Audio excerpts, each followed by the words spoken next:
And now one of the most respected investors in America is going to tell you about his secrets.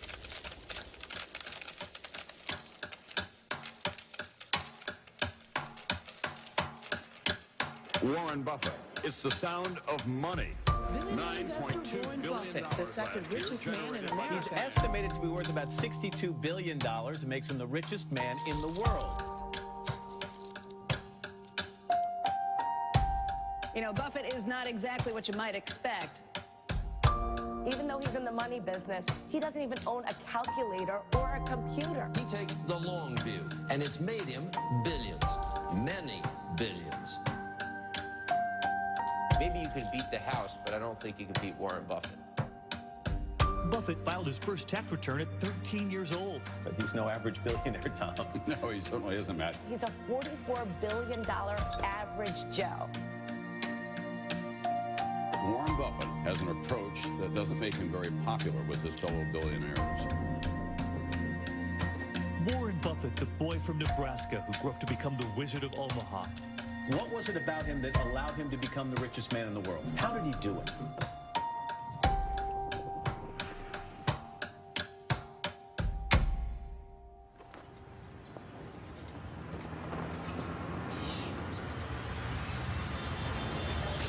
70 years ago, I was in high school, almost a third as long as the country has been around. And when I was in high school, I really only had two things on my mind: girls and cars. and I wasn't doing very well with girls, so we'll talk about cars. But let's just imagine that when we finish, I'm going to let each one of you pick out the car of your choice. Sounds good, doesn't it? Pick it out, any color, you name it. It'll be tied up with a bow, and it'll be at your house tomorrow. And you say, well, what's the catch? And the catch is that it's the only car you're going to get in your lifetime. Now, what are you going to do knowing that that's the only car you're ever going to have and you love that car? You're going to take care of it like you cannot believe.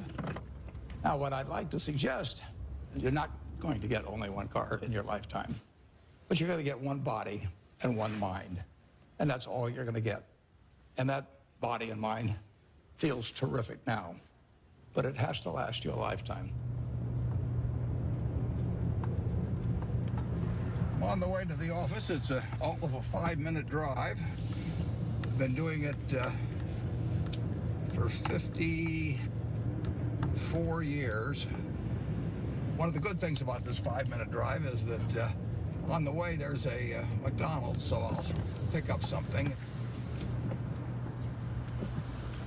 Good morning. Thank you for choosing McDonald's. Go ahead and order whenever you're ready. I'll have a sausage McMuffin with egg and cheese. Anything else? That's it. Thank you.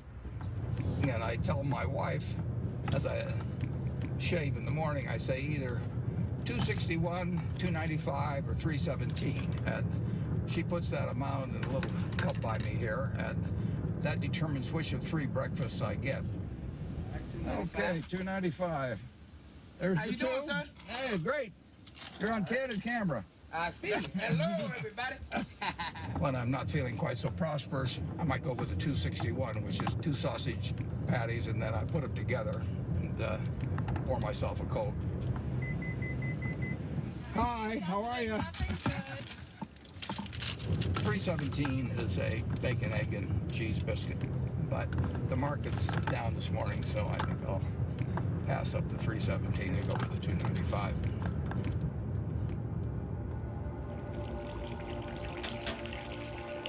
I like numbers. Started before I can remember. It just felt good working with numbers. I was always playing around with numbers in one way or another, and it was fun to have a bunch of guys over and have them betting on which marble would reach the drain first. I had a lot of energy as a kid. I was inquisitive, and I was the youngest one always in the class because I'd skip. I've always been competitive. I like to read more than most kids. I really like to read a lot. My Aunt Edie gave me a copy of the World Almanac And that was heaven to me. And I can still tell you that the almost population was 214,006 in 1930. Some numbers just kind of stick with you. And very early, probably when I was 7 or so, I took this book out of the Benson Library called 1,000 Ways to Make $1,000. And one of the ways in this book was having penny weighing machines. And I sat and calculated how much it would cost to buy the first weighing machine and then how long it would take for the profit for that one to buy another one. And I would sit there and create these compound interest tables to figure out how long it would take me to have a weighing machine for every person in the world. I had everybody in the country weighing themselves 10 times a day, and me just sitting there like John D. Rockefeller's weighing machines. The allowance when I was a little boy was a nickel a week, but I liked the idea of having a little more than a nickel a week to work with, and I went into business very early. I started selling Coca-Cola door to door. I sold gum door to door, or sold Saturday Evening Post, Liberty Magazine, Ladies Home Journal, you name it. I think I enjoyed the game almost right from the start. But I like being my own boss. That's one thing I liked about delivering papers. I could arrange the route I wanted. Nobody was bothering me at 5 or 6 in the morning.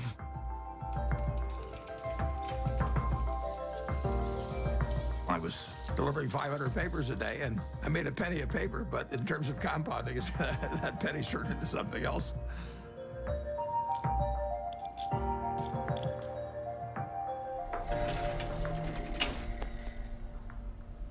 Einstein is reputed to have said that compound interest is the 8th wonder of the world or something like that. And it goes back to that story you probably learned when you were in grade school where somebody did something for the king and the king said, "What can I do for you?" And he said, "Well, let's take a chessboard and put 1 kernel of wheat on the first square and then double it on the second and double it on the third." And the king readily agreed to it. And by the time he figured out what 2 to the 64th amounted to, he was giving away the entire kingdom. So it's a pretty simple concept, but over time, it accomplishes extraordinary things.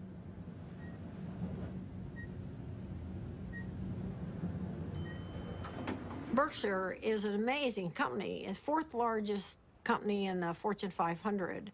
He is the only person who has ever, from scratch, built a company that is in the top 10 of the Fortune 500.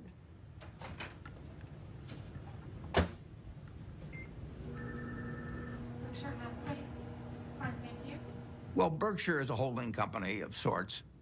It owns a large number of separate businesses that operate independently of each other and, to a great extent, from the parent company, Berkshire Hathaway.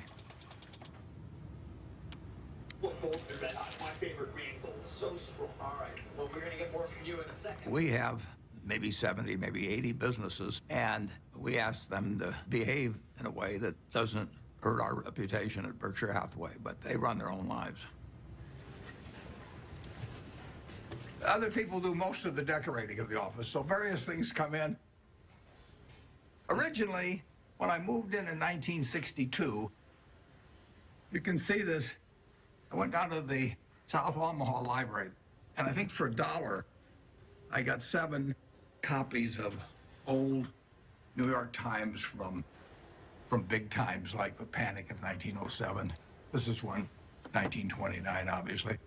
But I wanted to put on the walls days of extreme panic in Wall Street, just as a reminder that anything can happen in this world. I mean, it's instructive art, you can call it.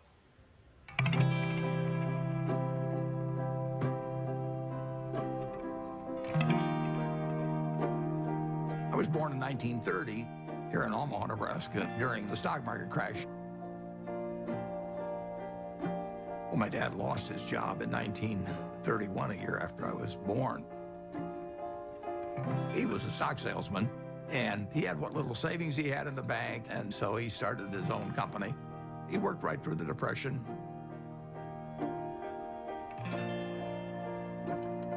He had an investment company, and as an adult, when I look back, I thought, wow, did that ever take a lot of nerve? Sometimes we'd go down there on Sunday and we could play with the adding machine. My brother and I tended to play the games together. And I remember at one point, he said to me, I'm going to be a millionaire by the time I'm 30 or something like that. It was totally outside of anything my family had experienced, but he just was unusual that way. Well, I was the oldest, and then my brother, and then my sister. And my father would go to New York periodically to check on businesses and stocks and things like that. And he'd come back, he always had a costume for each of us, and Warren loved it. He was very good-natured. He was quiet. It was hard to tell he was a genius at that point. But, I mean, who was looking?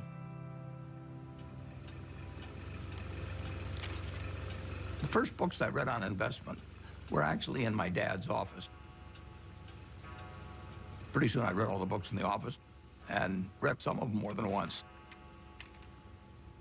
My dad had various nicknames for me. He'd call me Fireball sometimes because I'd start little businesses. He didn't care about money at all. He believed very much in having an inner scorecard and never worry about what other people are thinking about you. You know, just if you know why you're doing what you're doing, that's good enough. I admired everything about him to the extent that I was absorbing lessons from him without knowing it. And the idea that all lives have equal value is something that all three of his children felt since I can remember. My dad, at one point, ran for Congress when I was 12 or so. It was a very Republican household. I campaigned for him, my sisters campaigned for him. The whole family did. My mother was very, very bright, and she was very gregarious. She was a good campaigner for my dad. She had a lot of ambition, and I think my brother Warren got a lot of his extreme competitiveness from my mother, actually. She was brilliant at math. You know, I guess they still had these things where you crank them and things added up, and she could add it in her head faster than the machine could do it. She was absolutely amazing in that. She was very dutiful about taking care of the kids, but you didn't get the same feeling of love. It was there, but it didn't come out the same way as with my dad. In the nation, the only permanent way to prosperity is a balanced budget. Unless that goal is achieved, all post-war plans will collapse like Hitler's conquest. You have heard Congressman Howard L. H. Buffett, Republican member of the House of Representatives from Nebraska. When I was about 12 or 13, we moved to Washington, my family, and I was mad. I was having fun in Omaha.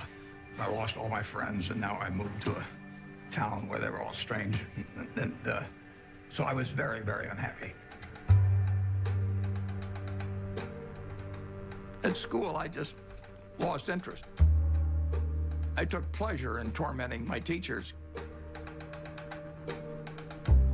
At that time, for example, AT&T was the stock that all teachers owned for their retirement. And I decided that it would drive my teachers a little crazy if I went short the stock, because when you go short a stock, you're betting that it will go down. So I shorted 10 shares of AT&T and then brought the confirmation to school and showed these teachers that I was shorting the stock. They found me a big pain in the neck, but they did think I knew a lot about stocks. And then at home, my mother would have terrific headaches. And you didn't want to be around her when she was having the headaches. And she would lash out more. She would never do it in public. Well, I think we were terrified of her. When I'd wake up in the morning, I'd listen to hear her voice. I could tell by her voice it was going to be a terrible day or not. When she got difficult, the three children felt it. When I was at the low point, sort of, I decided that I would run away. So I talked two other guys into running away with me. We went out and we started hitchhiking. And then we got picked up by the highway patrol, and that scared the hell out of us. It's very interesting. My dad never really gave me help about doing this. But he finally said, you know, he said, you can do better than this. And just saying that, I felt I was letting him down, basically. So in all ways, He was teaching me. He never taught by telling me things. He just taught by example. He had unlimited confidence in me, even when I screwed up. And that takes you a long, long way. The best gift I was ever given was to have the father that I had when I was born.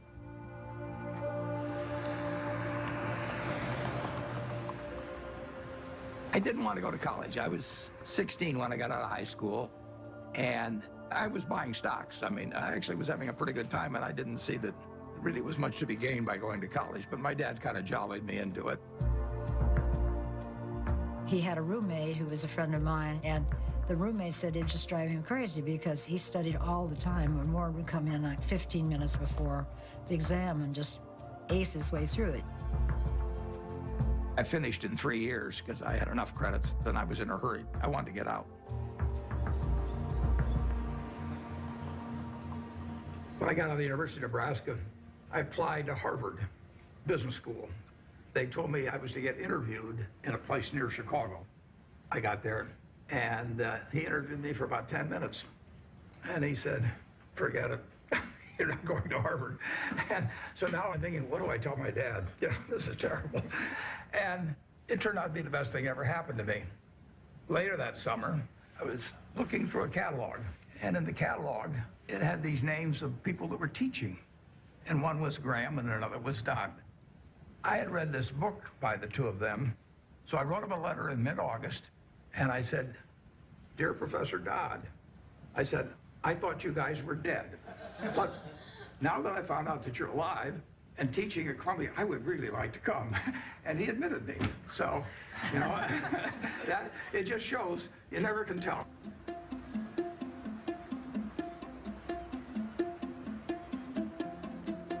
Gentlemen, that's Graham.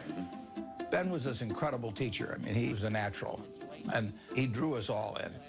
Are Wall Street professionals more accurate in the shorter term than the long-term forecast? Well, our studies indicate that you have your choice between tossing coins and taking the consensus of expert opinion. And the results are just about the same in each case.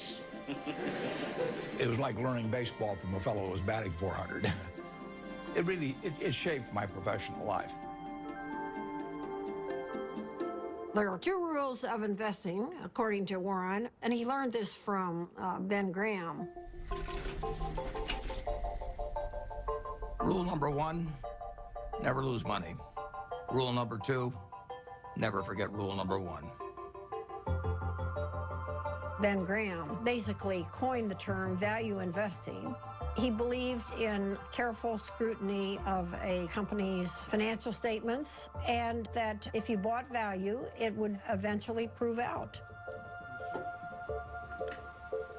A few years ago, I went to Amazon, and sure enough, they had this manual there. So, while reliving my youth, other guys were going to Amazon probably and buying old Playboys or something, but I bought old Moody's manuals instead. And when I got out of school, I started selling stocks. I was 20 years old at the time and looked about 16 and acted about 12. So I was not the most impressive salesperson anybody ever met. But what I would do was I went through page by page looking for possibly undervalued stocks. Is this like going through an old family album? Better.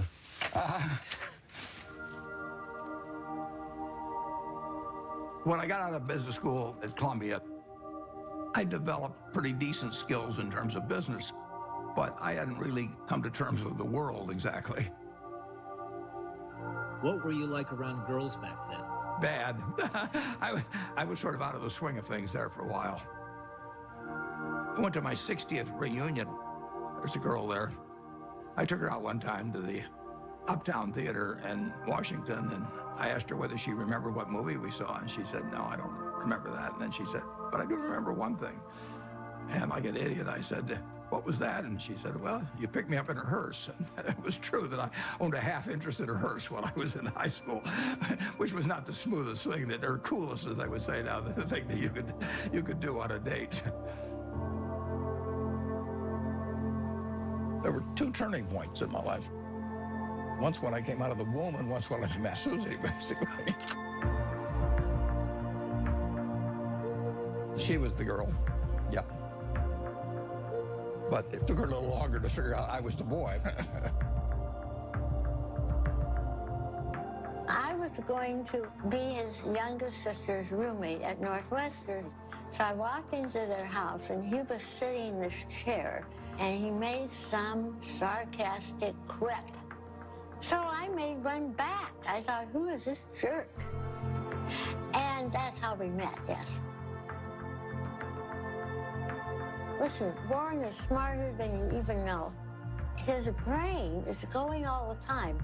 And my dad said to me, now you have to understand about him. You're not going to have discussions with him like you would most normal people. But he has a heart of gold. He was just totally enamored of her, and why not? And she of him. She'd sit on his lap all the time, and he'd stroke her hair. It was softening him. Susie was really kind, considerate, and she was the balancing force. I just got very, very, very lucky. But I was a lopsided person, and it took a while, but she just stood there with a little watering can and just nourished me along and changed me. Somebody once said that the chains of habit are too light to be felt until they're too heavy to be broken. I had been terrified of public speaking. I couldn't do it. I'd throw up. And I knew if I didn't cure it then, I'd never cure it. And so I saw an ad in the paper for the Dale Carnegie course, which worked on developing your ability to speak in public. And I went down there. Be sincere. A good smile has the same effect as a puppy's tail. When a puppy wags... They made us do all these crazy things to get out of ourselves, and so we stood on tables and did all kinds of things.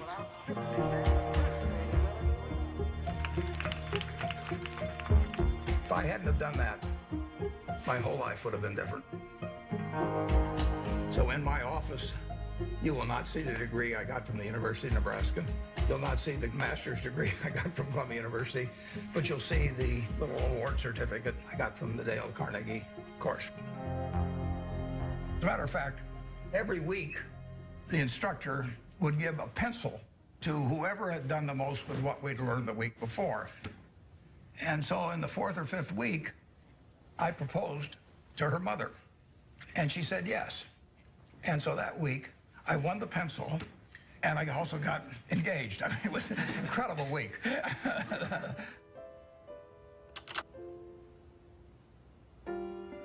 wedding day was kind of interesting because I couldn't see anything without my glasses, and I was so nervous that I just decided to take off my glasses, and I wouldn't be able to see all those people out there.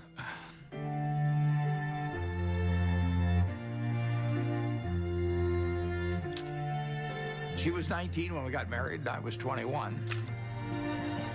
But she was so much more mature than I was, there's no comparison.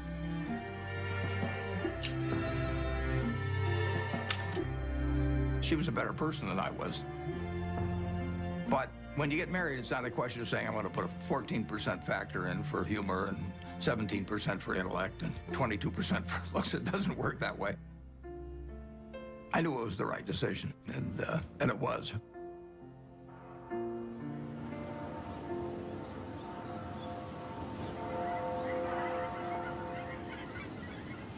You could live anywhere in the world. Why do you choose Omaha, Nebraska? Yeah, I love it. I was born about a mile from here, and I've never had a bad experience in Omaha.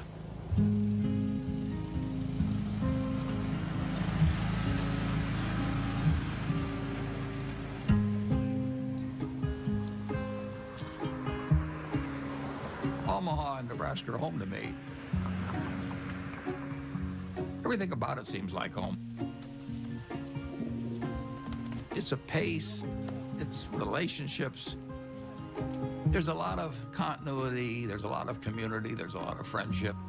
It's a very solid place and friendly place in which to grow up and in which to conduct a business.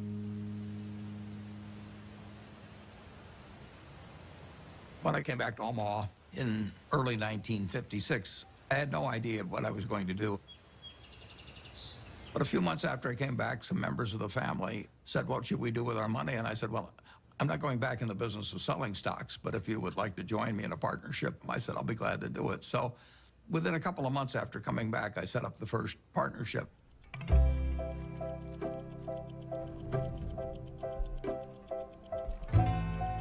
I wrote all the checks individually. I filed 11 income tax returns. I took delivery on stocks for all the different companies. I was a one-man band there for 6 years. Warren would sit upstairs in his little office there, and I would bring up the name of a company, and most of the time he knew much more than I did about the company. He'd know how many shares were outstanding, he'd know the capitalization, he'd know the earnings. It was absolutely incredible. I mean, when Warren said something, it meant a heck of a lot. And I think all of us paid a lot of attention to Warren when he took a definite stand on something. When I first met Warren back in 1959, I recognized immediately that he was a very intelligent person. For the last 4 or 5 years, the stock market has been booming along and presumably forecasting better business, which has really not materialized. So maybe the stock market is really correcting a previous incorrect forecast this time rather than making a new correct one. He made a lot of money buying thinly traded securities that were incredibly cheap statistically. Warren was at that time dealing with small companies, and his investments often were to buy a company that you could figure was a discarded cigar butt, but it had one more smoke in it. And he wanted to buy at the right time to be able to benefit from the one smoke. The first partnership started with $105,100. I put up the 100 and the other people put up the 105,000.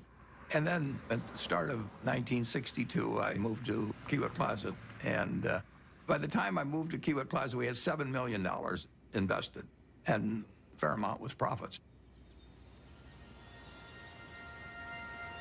I was then renting a house. I never owned a house to that point. And then 2 years later, I bought the house I live in today in 1958.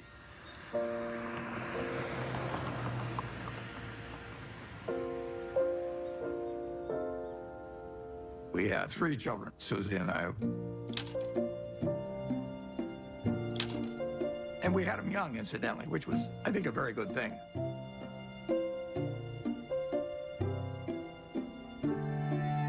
My daughter, Susie, was born here. I named her Susie just like that as soon as I looked at her, because she looked just like her mother. And she was a cinch. And then Howie was, you know, this absolute bundle of energy, which made things very difficult for Big Susan for a while. Peter again reverted back to Susie's personality, and he was an easy child.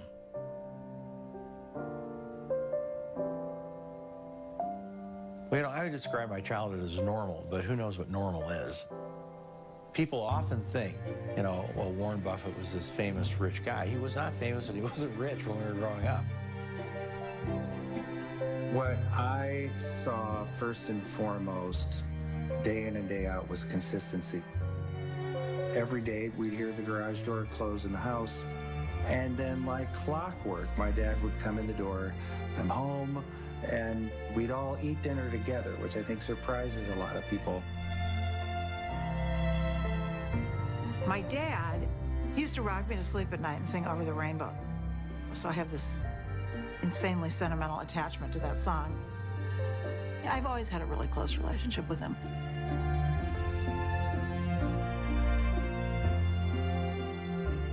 I've got 3 very different kids, and they've got a common heart, which they got from their mother. She did most of the work, by far, of bringing up the children, which was probably a good thing. They have more of her qualities than mine, which I would recommend. Well, my mom was the biggest part of my life growing up. Even though I got disciplined on a regular basis, and she was usually the one doing it, she was still my best friend. She was somebody who would help anybody. I mean, whether she knew them or didn't know them, or maybe even didn't agree with them, she would still help them. She was incredibly empathetic, and she was interested in every person individually. She never cared about money or business at all. I mean, he would go around saying, I'm going to be the richest man in the world. And I think, well, it's like somebody says I play music and I'm going to be Mozart. I don't know. How does anyone know? How does anyone know, you know? So that was okay. I don't really care about that. I would say that Susie led Warren toward changing his political views. He grew up as a young Republican. His father was a Republican congressman. But Susie saw things in different ways. She was the catalyst.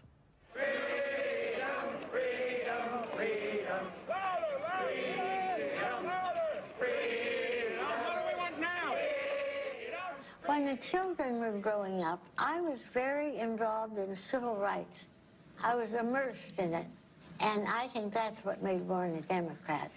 He would go with me to hear speakers. I remember that speech that Martin Luther King gave.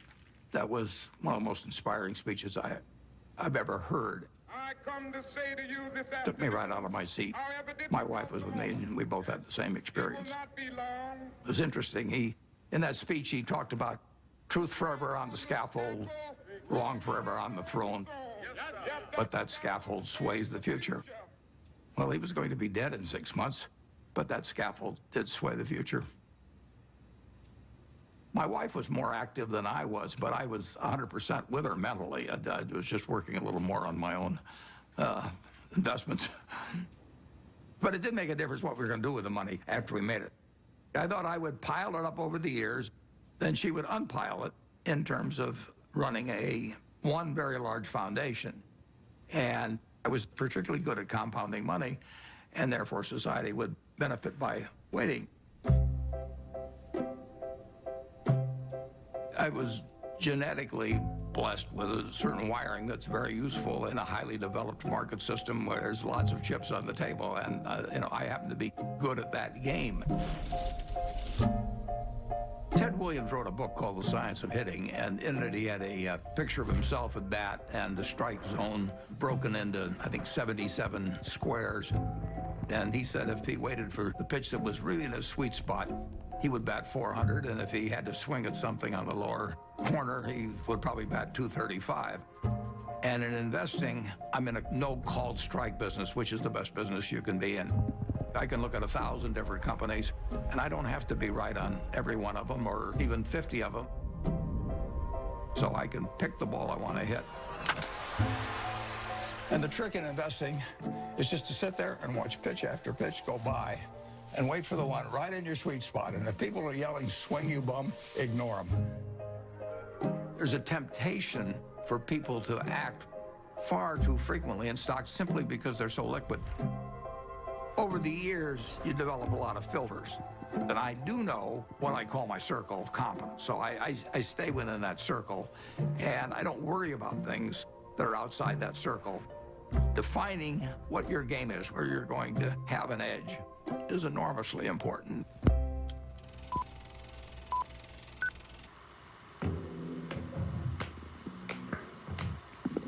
I bought the first shares of Berkshire in 1962, and it was a northern textile business destined to become extinct eventually. And it was a statistically cheap stock in a terrible business. Berkshire Hathaway was closing mills, and as they closed mills, it would free up some capital, and then they would repurchase shares. So I bought some stock with the idea that there would be another tender offer at some point, and we would sell the stock at a modest profit. And at one point, the management asked me at what price we would tender our stock, and I said $11.50. And the tender offer came out a few months later, and it was at $11 3/8, which is an eighth of a point cheaper. And that made me very mad, so I just started buying more stock. I just felt that I'd been double-crossed by the management, and in May of 1965, I bought enough so we controlled the company, and we changed the management.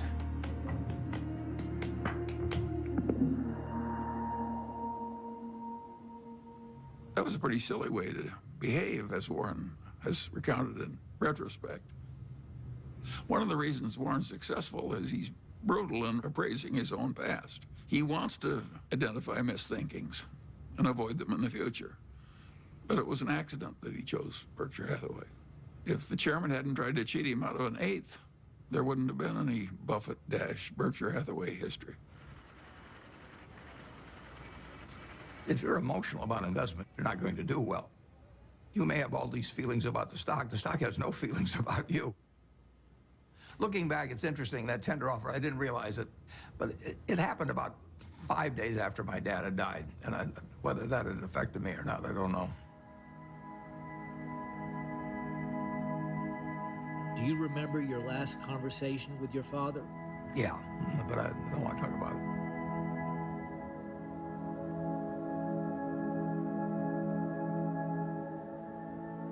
I think it just sobered him and hurt him. But Warren soldiers on. Both Warren and I could look at our fathers and see what they did right and what they did wrong. Warren's father was a real old-fashioned right-wing ideologue. And his father was so intense about it that Warren just decided that it was a mistake. It cabbaged up your head to be that much of an ideologue. So he loved his father, but he didn't want to become that much of a true believer in anything. My politics became more overt after my dad died. Civil rights changed my views. You know, in 1776, Thomas Jefferson wrote, "All men are created equal," and then when they wrote the Constitution, they all of a sudden decided that, no, it was just 3/5 of a person if you were black. I mean, that struck me as kind of crazy. I was talking to him one day about some racial issue, and he said to me, "Wait till women discover they're the slaves of the world." Now, how many men were cognizant of that, and even women then? The initial example is really my mother. She came from a generation where the main function of the wife was to help her husband in the job. And my sisters are fully as smart as I am. They got better personalities than I have, but they got the message a million different ways that their future was limited, and I got the message that the sky is the limit. And it wasn't due to a lack of love or anything of the sort. It's just, it was the culture. On the other hand, you can look at the flip side of that and say it's quite encouraging, because if you look at what this country accomplished only using half of its talent, you know, just think of the potential for the future. I'm enormously bullish on America over the future, and part of the reason is that we, by some rather stupid decisions, essentially put half our talent on the sidelines. Warren is probably the most rational person I've ever met. Charlie Munger would be a close rival. And Charlie became a man that Warren depended on heavily. And I think his first experiences in the discarded cigar butt era convinced him that it was not exactly where he wanted to be. He'd made so much money for so long doing what he'd been taught by Ben Graham, which is to buy these very cheap stocks. And if they were cheap enough, he didn't care it was a lousy company and a lousy management. He knew he was going to make money anyway just because of the cheapness. Charlie Munger has had a big impact on me in moving me toward looking for wonderful companies at fair prices rather than fair companies at wonderful prices. And that was enormously important because it enabled Berkshire to scale up in a way that would have been impossible to do otherwise. Yep. What are the key indicators you look for within companies before making an investment? Well, I look for something that does give them a moat around it. We have a company called See's Candy out on the West Coast. See's Candy is boxed chocolates. If you give a box of See's chocolates to your girlfriend on the first date and she kisses you, we own you. You know, I mean, we can raise the price tomorrow and you'll buy the same box. You're not going to fool around with success. So the key there is the response. You do not want to go home on Valentine's Day and say to your wife or your sweetheart, preferably they're the same person, you don't say, here, honey, I took the low bid. It doesn't work. Price is, to a degree, is immaterial. If you've got an economic castle, people are going to come and want to take that castle away from you. And you better have a strong moat. You better have a knight in the castle that knows what he's doing. You're not buying an asset. You're buying a name. You're buying a brand. You're buying a real franchise here. And Charlie was more responsible for that than anybody. We were mental partners right from the moment we met. I want to know, going back 50 years, what it was like when you first met Warren. Well, I thought he was a prodigy. And I got a lot of criticism. My wife said, why are you paying such enormous respect to that young man with a crew cut who won't eat vegetables? He's ungodly smart. He's got a much broader intellect than I do. And he's magnificent at being able to condense important ideas into just a very few words. If you're not interested in the economic scene right now, you're mentally dead. Charlie has no tact. All right, let's talk a little bit about bankers. Charlie on Friday compared them to heroin addicts. Yeah, well, that's colorful, Charlie, but I would not have chosen that. I once wrote of him that when they handed out humility, he didn't get his fair share. The ideal way to run a headquarters is to have one man, preferably over 80, sitting in an office by himself. Anything else is pure frippery. He's always honest in what he tells me, so I listen to him. We never had an argument. We just kind of roll with it easily. Suppose Warren doesn't want to do something that I would have done. And suppose that happens 4 times over 40 years or something. What the hell difference does it make to me? Net, the record is working out fine.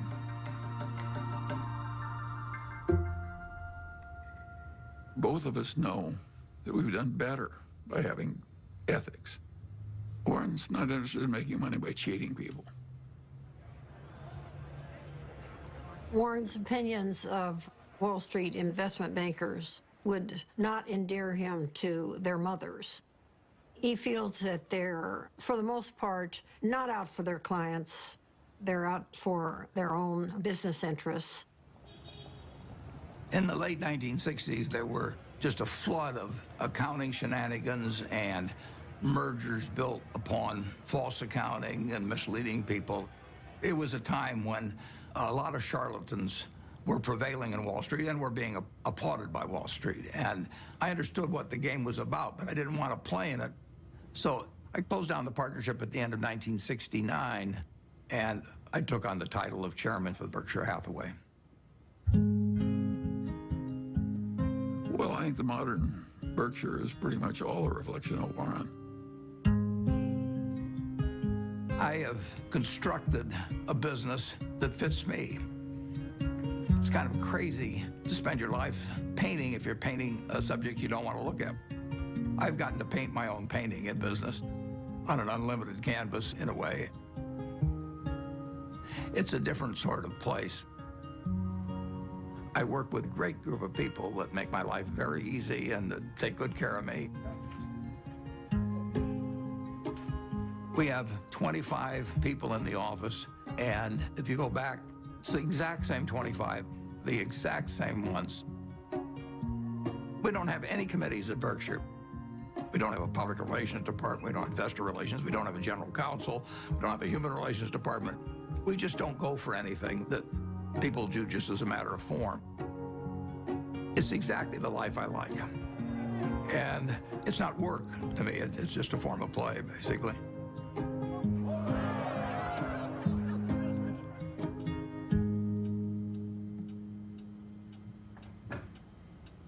Well, I like things quiet.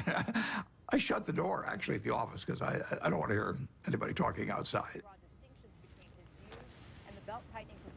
And I still probably spend 5 or 6 hours a day reading. Look at what's trending today. Our quick roundup of what has you talking. Well, what's amazing is the stuff he remembers. It's like a little computer, you know. I keep thinking the hard drive will run out of space, but it doesn't. He's one of the smartest people we know. So I was at a couple of the family dinners at the Gates house where Mary, Bill's mom, was trying to convince him to come out to the family place at Hood Canal to meet Warren Buffett. And he was resisting because he was really busy with Microsoft. And finally he said, Mom, okay, I'll come for lunch. So the two of us flew out there somewhat reluctantly because, you know, buying and selling stocks, which is how I thought of Warren, wasn't a particular interest to me and didn't seem like value added. It turned out that was completely wrong. We knew that day that we'd be very close friends.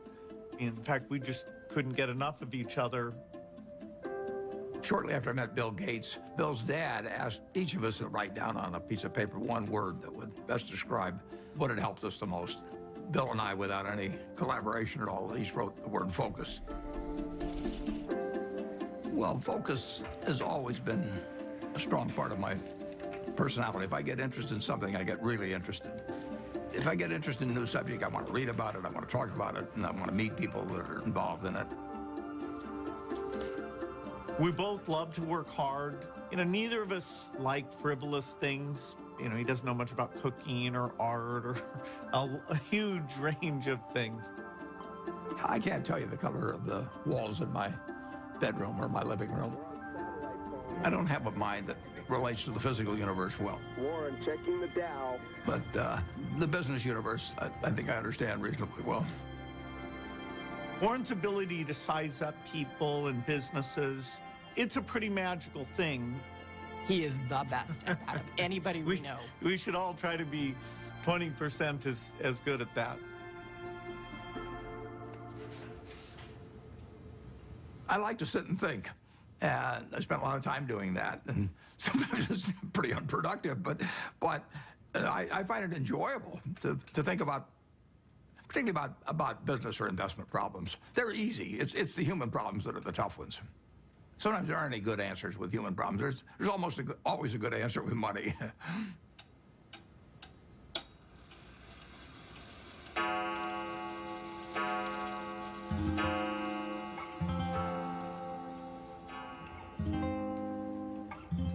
He was sort of a genius.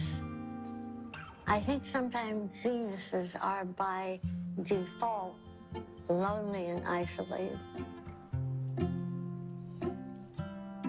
He was not really well adjusted.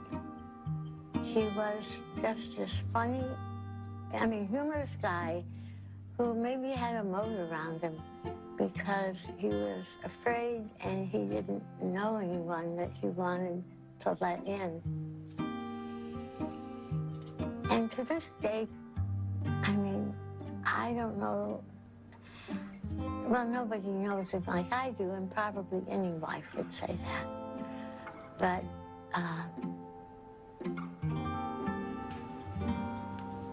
he's a loner in a sense. And it's difficult to connect on an emotional level because I think that that's not his basic mode of operation. He was there, physically, but he was upstairs reading all the time. I always told my mother we have to talk in sound bites. I learned that early on, that if you start, going into some long thing, unless you've explained to him ahead of time that it's going to be a long thing and you need him to hang in there, you lose him. You lose him to whatever giant thought he has in his head at the time that he was probably thinking about before you came in and really wants to get back to. He's not like the rest of us. I don't think my dad ever took anybody for granted, but you are a little bit blind, I think, sometimes to what other people might be doing behind the scenes. And my dad's gotten a little bit of a pass. Warren can't find the light switch, and it's probably my fault. One time, years ago, when the kids were little, I was feeling really sick. I had the flu, so I lay down on the bed, and I said to Warren, will you get me a pan or something from the kitchen? I may not get to the bathroom. I feel so sick. He said, okay. So he trotted down to the kitchen, and I hear this bang, biff, boom, bang. And he comes up and he brings me a colander, and I looked at it, and I said, look, honey, this has holes in it. Oh, okay. So he ran down, all this banging with him. He comes up, and he puts the colander on a cookie sheet.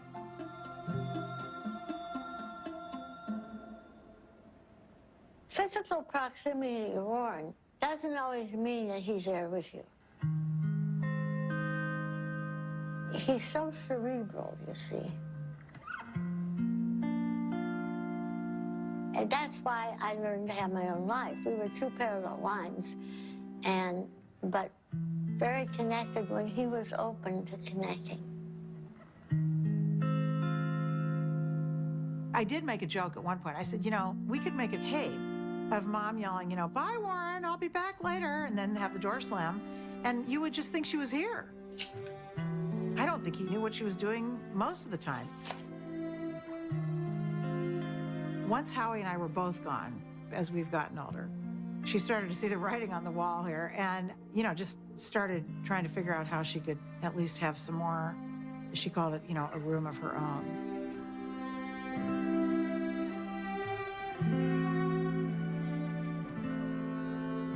The worst mistakes involve not understanding other people as well as you might.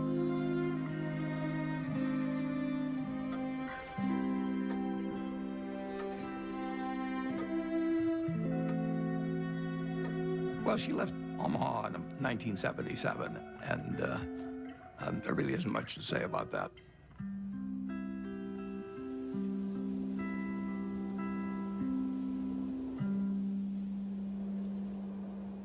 It was devastating for him. And I came home because I can't say I was mad at her exactly, but I kept thinking, how can you leave him? He can't function by himself. So my mother, she'd asked a bunch of her friends to sort of look in on him. And Astrid was one of them. So I called Astrid. I said, Astrid, will you take one, make him some soup, go over there and look after him because he's not going to make it. And it took him a while to figure it out, but he figured it out. I said, I'm not leaving you because I'll be wherever you want me when you want me. My mom moved to San Francisco, and I think one of the reasons it was important for her to leave Omaha was because she just felt like she was kind of trapped in this environment, that everybody knew who she was, that she, you know, couldn't have her own identity. He knew that there's something she needed to do, and that she really recognized that the money gave us all and her a choice in a lot of ways that a lot of people didn't have. There was a time Warren was getting criticized that here was this very, very rich man who was getting richer every year and really wasn't giving a lot of money away. And there was terrific criticism by some people, which Warren never said anything about. The biggest thing in making money is time. You don't have to be particularly smart, you just have to be patient. Susie didn't want to wait as much as I did, but she never quite appreciated compounding like I did. That is a disagreement we have. I run a foundation now. I think we should be giving more money away. But I understand why we don't, because it's business. To me, the crux of it is that it wasn't the money itself. You can see that in the way he lives. I mean, he doesn't buy huge paintings or build big houses or anything like that. It's all mental with him. And the money is his scorecard. And he used to say to me, everybody can read what I read. It's a level playing field. And he loves that because he's competitive. And he's sitting there all by himself in his office reading these things that everybody else can read. But he loves the idea that he's going to win. I'll tell you how you do it. Have you ever seen a juggler juggle 25 milk bottles? How did he ever get to do that? The answer is he started with 1 bottle, then 2, then 3, and just kept doing it, and pretty soon he was at 25. And that's the way we did it. So basically, we started out with cash and ended up buying a bunch of businesses, including insurance companies. Insurance is in itself a profitable business, but it has the additional advantage of creating something that's called float. And float is the money that hangs around Berkshire while a claim is waiting to be paid. And Warren turned out to have an extraordinary ability to use the money thrown off by the float to buy companies that fed the growth of Berkshire. In 1983, Mrs. B cashed in on her business by selling control for $55 million to a company owned by investor Warren Buffett.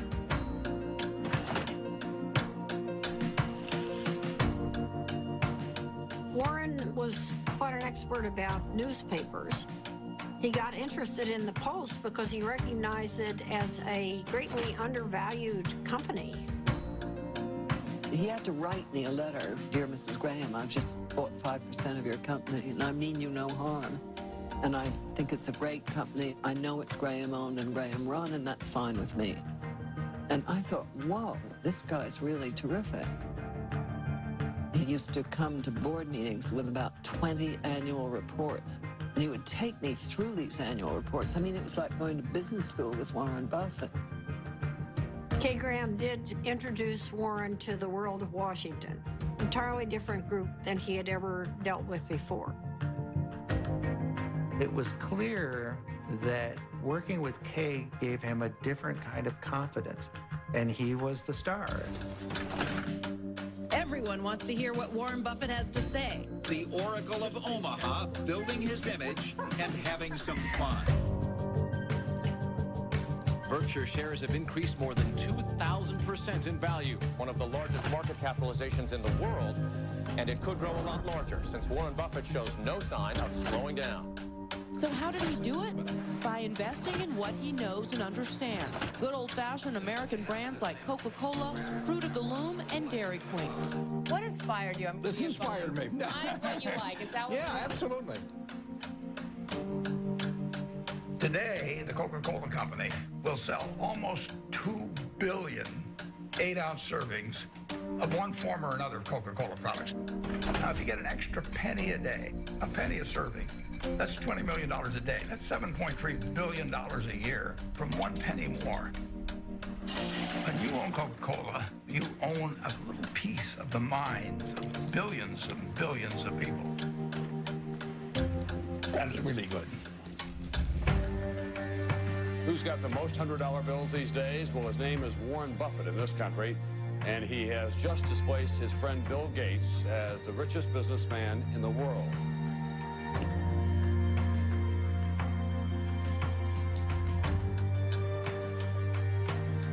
And the purpose of Wednesday's meeting was to discuss Buffett's company, Berkshire Hathaway's plan to purchase railroad giant Burlington Northern. Valued at $26 billion, this would be Buffett's largest acquisition ever. He's created Berkshire from virtually nothing into hundreds of billions of dollars of market cap. Nobody else has a record like that. He wanted to have an outstanding reputation, that he never really upset the apple cart when he bought a business, that he kept the management in place. He was establishing a reputation that paid off later in life.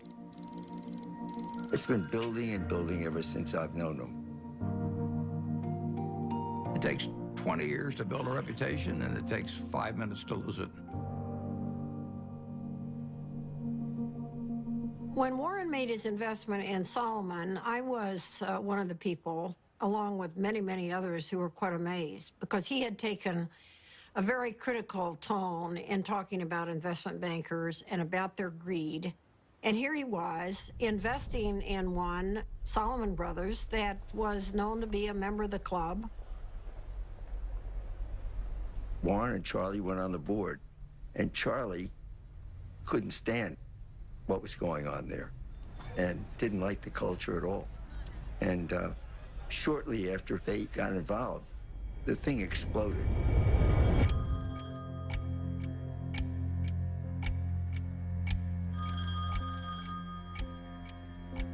In 1991, on a terrible day in August, I got a call, and the two top officers of Solomon were on the other end, and they said that you know, we had a problem.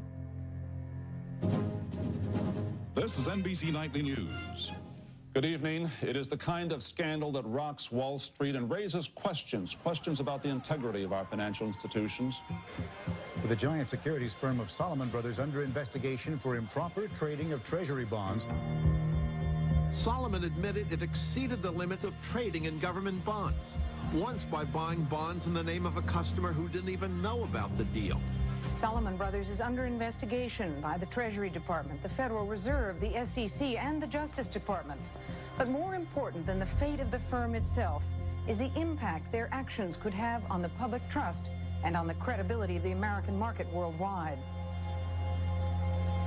The company owed $150 billion. It owed more money than any other private company in the United States at the time. And that night, I met with the man that ran the Federal Reserve of New York, who was the sheriff, in effect. And I said, you know, I've never really owed very much money before. I said, I've got a little mortgage on a house, but $150 billion is a little staggering. And I was hoping he would say, well, don't worry, Warren, we'll give you a few weeks to breathe. And he said to me, prepare for any eventuality.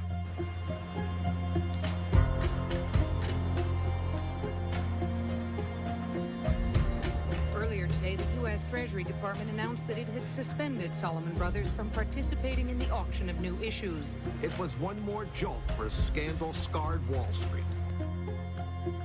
The Fed was in effect saying, you're an evil force and we don't want you trading our bonds. It was a huge turning point for Warren.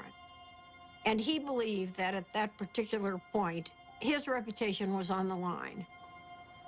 Warren had 24 hours to make up his mind as whether he was going to go forward or just bow out. And I think at that point, Salomon Brothers could have gone into bankruptcy. And Warren stepped up and took responsibility. Okay, I'm Warren Buffett. I was elected interim chairman of Salomon Inc. A few hours ago at a board of directors meeting. Why was it necessary for you to step in, and what is your mandate of leadership? I think that it was necessary to step in because I would do whatever was needed to dig out any bit of information about what's happened in the past, and I would do everything I could to make sure that things are exactly right in the future. Buffett, are you satisfied that your work? I had to convince the Treasury that what was done in the past was awful and stupid, and they had every right to be furious at us. But this firm employed 8,000 people, and it was going to go out of business unless they let us continue, basically. Warren believed that there was a too big to fail scenario. The term was not used then, but he believed that Salomon was too big to fail. And if Salomon went down, it would take other important parts of Wall Street with it. We had this death knell from the Treasury, so I called the Treasury. Nick Brady was the secretary.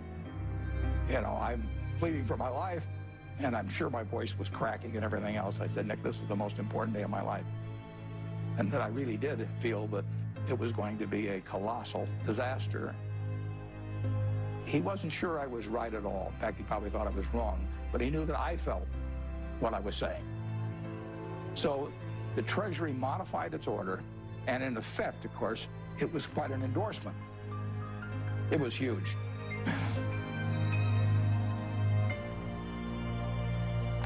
It saved Salomon. Nick Brady went with Warren because he trusted him. It shows how having a good reputation is really helpful in life. I thank you for the opportunity to appear before this subcommittee. I would like to start by apologizing for the acts that have brought us here. The nation has a right to expect its rules and laws to be obeyed. But I also have asked every Salomon employee to be his or her own compliance officer.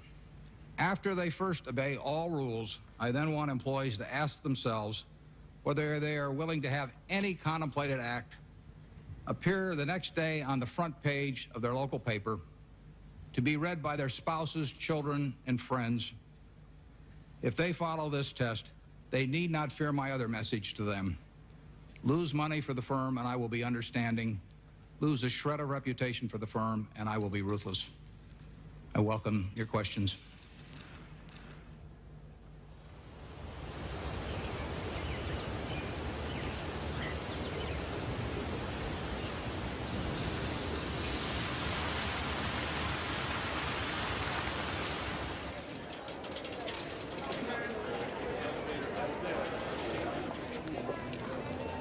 It's been 50 years since I formally took control of Berkshire Hathaway, and step by step, we've created something that is kind of what I dreamt we might create over time, but it took a lot of time to do it. It never seemed like we were making that much progress on any one day, but compound interest works. When you think back 50 years ago when you founded this company, did you ever imagine it would be the 5th largest company in the world? No, I didn't. But if I was thinking about it, I wouldn't have thought in terms of being the 5th, or the 4th, or the 3rd. You would have wanted number 1. Well, I mean, if you're going to dream, you might as well dream.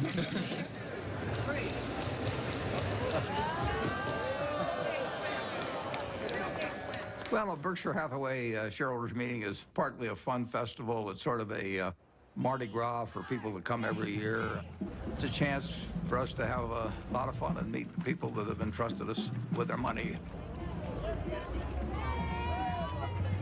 Well, we used to have just 30 people in a cafeteria, and now we have this huge public spectacle.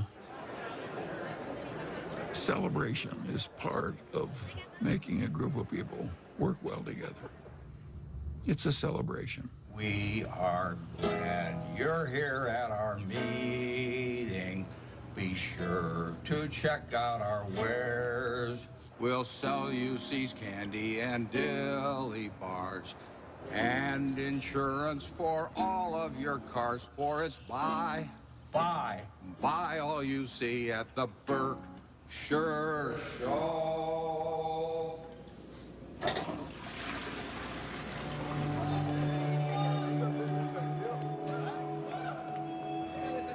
He truly loves to do what he does.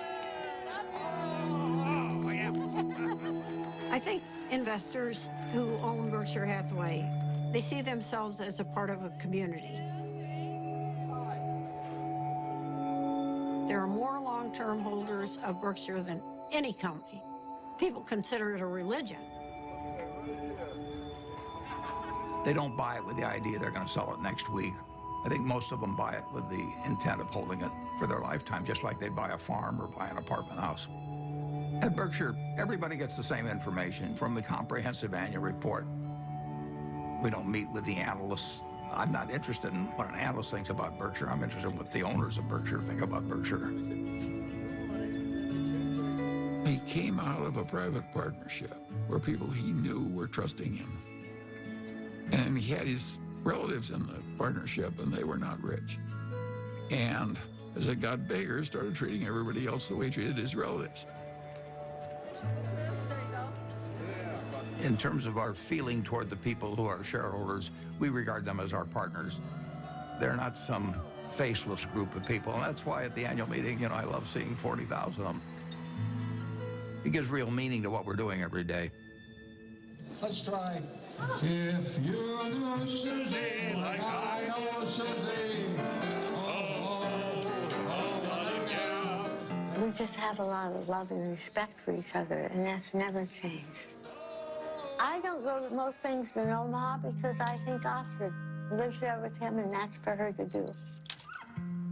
And then we do all kinds of things. Strange as it may seem to people, I always think, you know, who cares? If it's working between the people who are directly involved, who cares what anyone thinks? And my mother and Astrid were very close. You know, they really, really loved each other.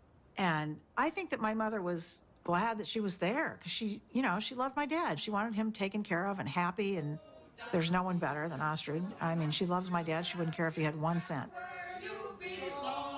Well, Astrid had lived with me for a long time. She's done wonders for me.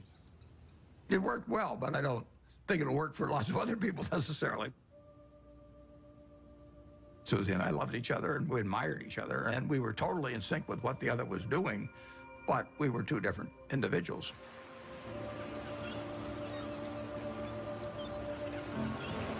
The first time Warren came out to San Francisco, we took a walk and he looked around, and he's not very visual.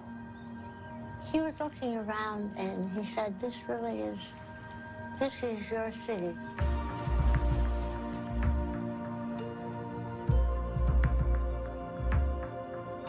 I am so drawn to color and light and form and nature that he thought it was a good place for me. Over the years, I've developed a better understanding of human nature. I can learn a lot about investments out of a book, but I don't think you can learn as much about human beings. You really need some experiences, and I'm wiser in that respect than I was 40 or 50 years ago, even though I can't rattle off numbers the same way I used to be able to.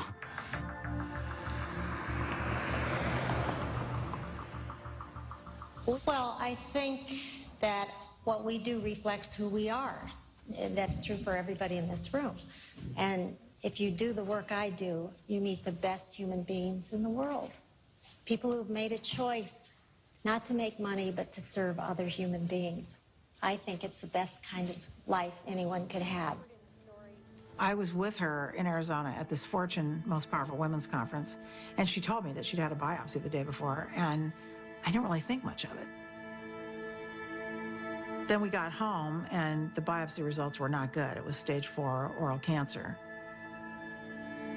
I was on my way to a board meeting in India, and I remember saying to her, you know, I'll see you when I get back. And she rarely cried, and she just started crying. I said, no, you need to stay here, and you need to come out for the operation.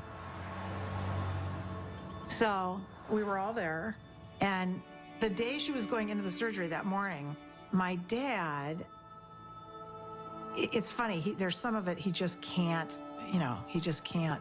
The thought of something happening to her was just, for him, you know, it was just the worst thing that could happen. She knew it was going to be really difficult. She knew the recovery was going to be brutal. So I think that she had that surgery for others. It was quite a big surgery. She couldn't talk, she couldn't swallow, she couldn't eat. But she came out, and I really was with her for the next 4 months or so. And my dad came out every weekend.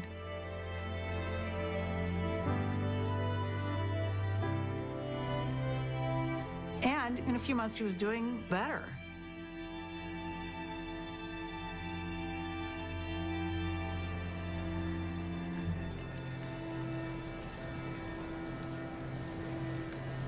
She and my dad had gone to Cody, Wyoming, which they did every year with a bunch of friends.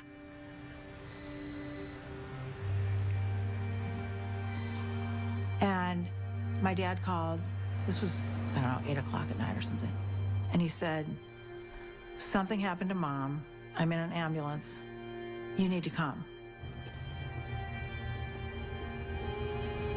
I actually thought something happened to my dad. I don't know why I thought that, but I guess I thought, you know, my mom had this recovery, it was successful, and why would anything happen to her?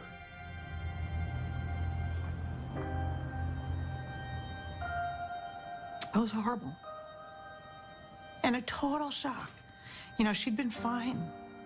She'd been fine. They went off to Cody, and she was fine, and they were having dinner, and, you know, she didn't feel well after dinner, and she had the stroke.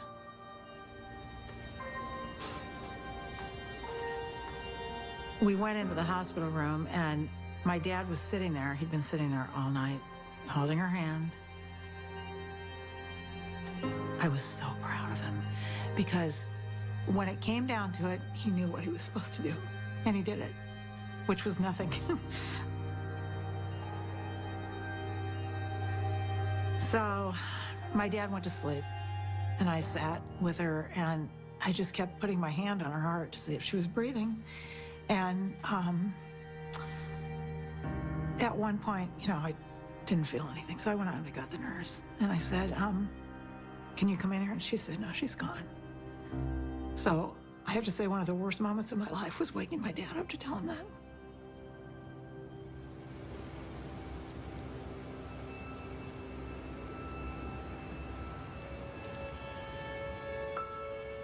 It's a very strange thing, love. You can't get rid of it. If you try to give it out, you get more back. If you try to hang on to it, you lose it.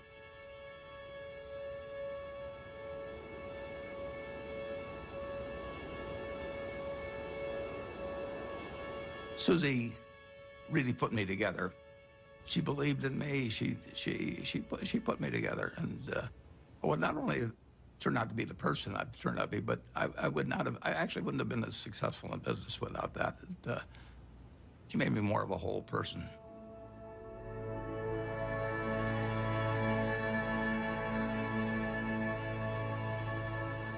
He went dark, essentially quiet and inward for a certain amount of time. You know, my dad is a solitary guy, and he had lived essentially a solitary life in a lot of ways. I think it came down to him figuring out how he was going to get through this tunnel and get out the other side.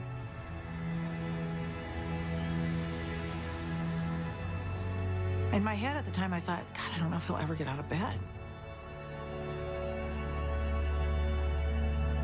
But he did.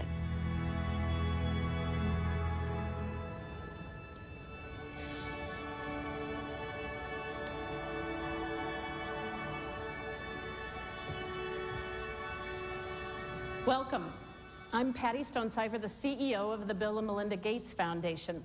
And we appreciate you coming today, especially since I sent a very vague and very late notice to ask you to come to a conversation with Bill and Melinda on the future of philanthropy. So let's get on with it. I have the pleasure of introducing a good man whose great decision is going to change the world, Warren Buffett.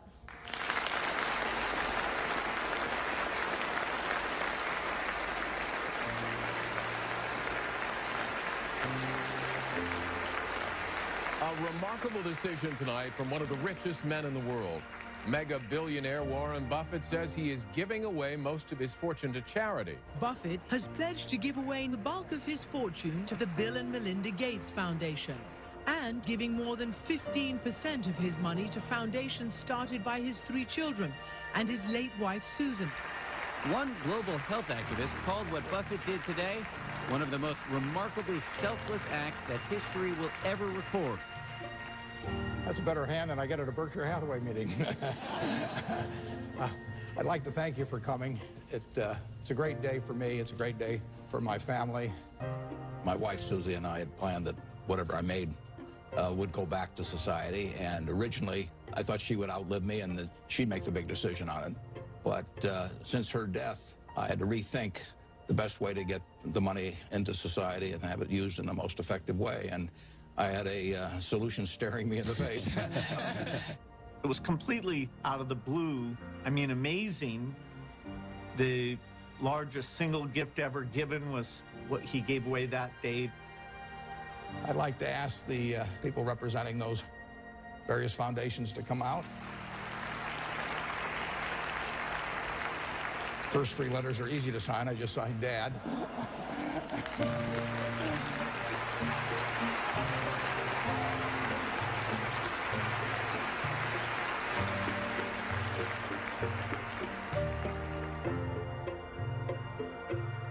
When he wrote the letter to us, he put something in that letter that was incredibly important to me, which was exactly how our foundation behaves, which is if you're going to try to bat 1,000, you won't do very many things that are important.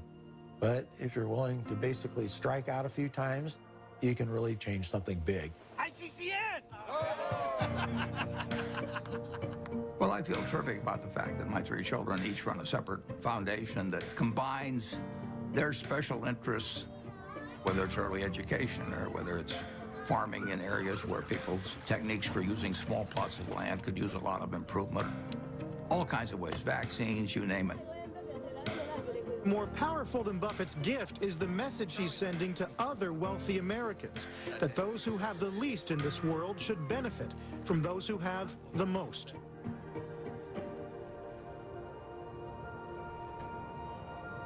In my entire lifetime, everything that I've spent will be quite a bit less than 1% of everything I make. The other 99% plus will go to others because it has no utility to me. So it's silly for me to not transfer that utility to people who can use it. It's doing me no good.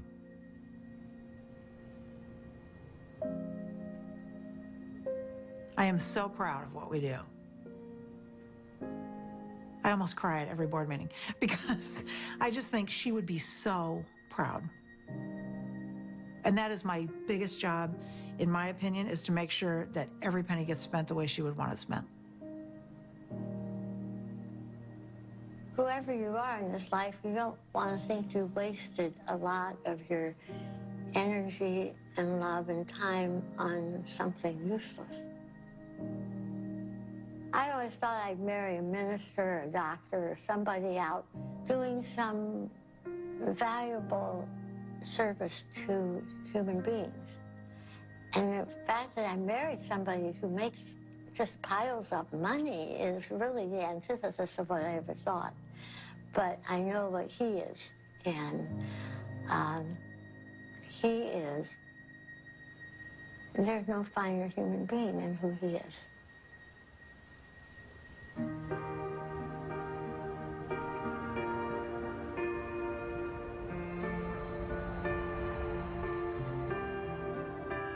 The truth is that I'm here in my position as a matter of luck.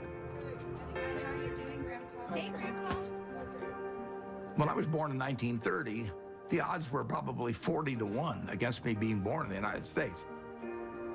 I did win the ovarian lottery on that first day, and on top of that, I was male. Put that down as another 50-50 shot, and now the odds are 80-1 against being born a male in the United States. And it was enormously important in my whole life. To think that that makes me superior to anyone else as a human being is just, I can't follow that line of reasoning. Terrific. Okay, good luck. I think I was lucky to have been standing alongside Warren Buffett while he was becoming Warren Buffett. He has developed over the years. He's broadened.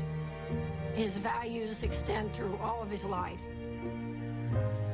He wants to lead a life that he and his father, if his father was still living, would say was a good one. I think he's going to end up in the history books 100 years from now. I'm not sure what role he's going to be assigned. Will he be famous for what he did as an investor or as a philanthropist? But Warren said that his ambition in life is to be a teacher. The world is a great movie to watch, but you don't want to sleepwalk through life. The important thing to do is to look for the job you would take if you didn't need a job. And life is wonderful then. I mean, you know, you jump out of bed in the morning because you're really looking forward to the day. I have, for over 60 years, been able to tap dance to work just because I'm doing what I love doing. And I just feel very, very lucky. Okay, class dismissed.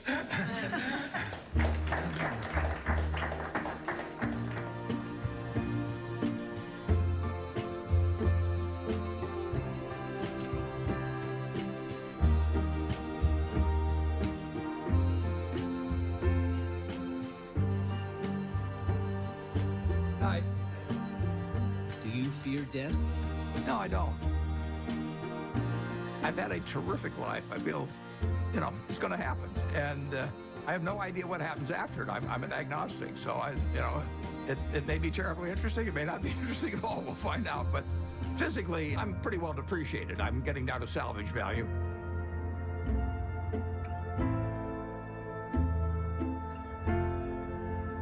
But it really doesn't make any difference at all. It doesn't interfere with my work. It doesn't interfere with my happiness. It doesn't interfere with my thinking.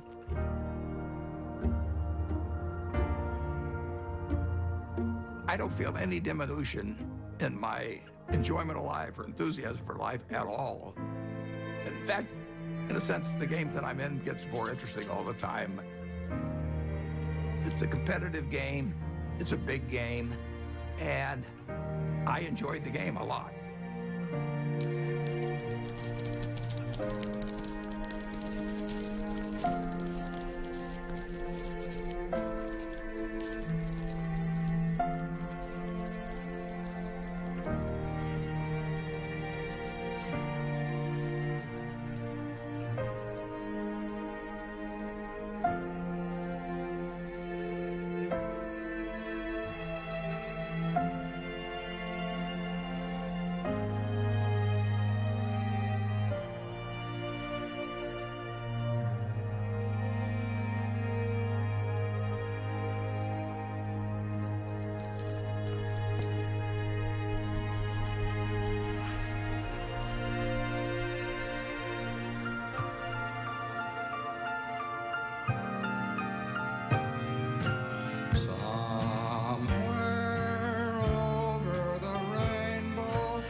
There's a land that I heard of once in a lullaby. Somewhere over the rainbow, skies are blue, and the dreams that you dare to dream really do come true. Someday I wish upon a star and wake up where the clouds are far behind me, where troubles melt like lemon drops away above the chimney tops. That's where you'll find me.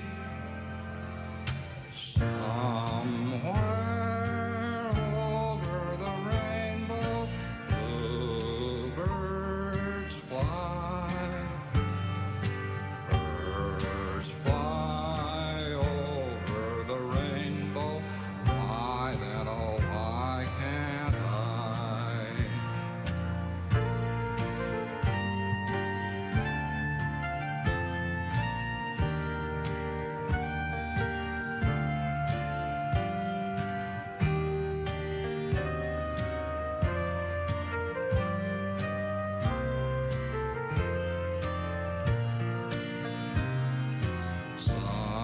Somewhere over the rainbow, bluebirds fly.